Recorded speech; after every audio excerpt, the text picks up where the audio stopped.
Hi നമസ്കാരം.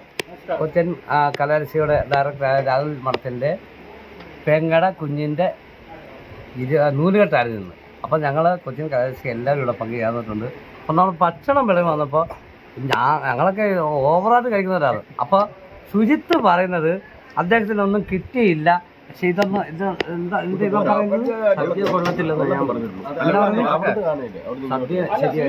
സദ്യ അല്ല, സദ്യ ശരിയായിട്ടില്ല. എന്റെ സദ്യ അവനെ ആദ്യം എന്റെ സദ്യ അല്ല, ഇതിനകത്ത് മൊത്തം ഇതിനകത്ത് ഇരിക്കുവാണ്. കൊള്ളത്തിലാണ് ഇദ്ദേഹം പറയുന്നത്. അത് പോരാന്ന്. ഇത് നമ്മുടെ ഈ പയ്യന്റെ നിന്റെ എന്താ പറഞ്ഞത്? സദ്യ കൊള്ളത്തില്ലെന്ന് ഞാൻ പറയുന്നുള്ളൂ. ഒരു എന്തോ ഇല്ല ഇതിനകത്ത്. കണ്ടോ ഞാൻ പോരാ, ഈ ഇലക്കകത്ത് കൊള്ളത്തില്ല. അപ്പൊ പറഞ്ഞ അർത്ഥം ഇപ്പഴാ മനസ്സിലായി. അവന് വിളമ്പ് തോന്നി ഈ ഇലക്കകത്ത് പോരാ. വലിയ വാഴയുടെ ഇല കിട്ടായിരുന്നു, ഒരു മുറിയിലിട്ട് വിളമ്പി കൊടുക്കണം. അതാണ് പുള്ളിയുടെ ഒരു ആഗ്രഹം.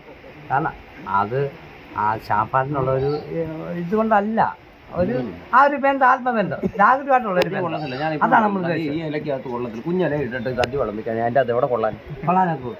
അല്ല, നീ കൊള്ളത്തില്ലെന്നാ പറഞ്ഞത്. അത് സദ്യ ഇതിനകത്ത് കൊള്ളത്തില്ല വെക്കണം. പക്ഷെ എന്റെ ആളറിഞ്ഞ ഇവന് ഇല വെച്ചത്. പക്ഷെ അവന് തെറ്റി. അതിന് ആറടിക്കല വെട്ടിക്കൊണ്ട് വരണ്ടേ. ഒരുപാട് സന്തോഷമുണ്ട്. ഇതിന്റെ അകത്ത് പങ്കെടുത്തതിന് തന്നെ വളരെ ഒരു വാക്ക് പറഞ്ഞു കഴിച്ചു ഉണ്ടാകട്ടെ. ആത്മാർത്ഥമായിട്ടും പ്രാർത്ഥിക്കുന്നു. അപ്പൊ ഇപ്പൊ നിൽക്കുന്ന അറിഞ്ഞ് നിൽക്കാണ്. ഒരു മുട്ടായി തരുമോന്നാണ് ചോദിക്കുന്നത്. ശാല ഗ്യാപ്പ് ഉണ്ട്, ഒരു മുട്ടായി തിന്നോട്ടെ. ആ മുട്ടായി ഇവിടുന്ന് തരുമോ, അതെ കടയിൽ നിന്ന് വാങ്ങിക്കണോ എന്നാണ് പുള്ളി ഇപ്പൊ ചോദിക്കുന്നത്. ഒരുപാട് മറ്റാകും.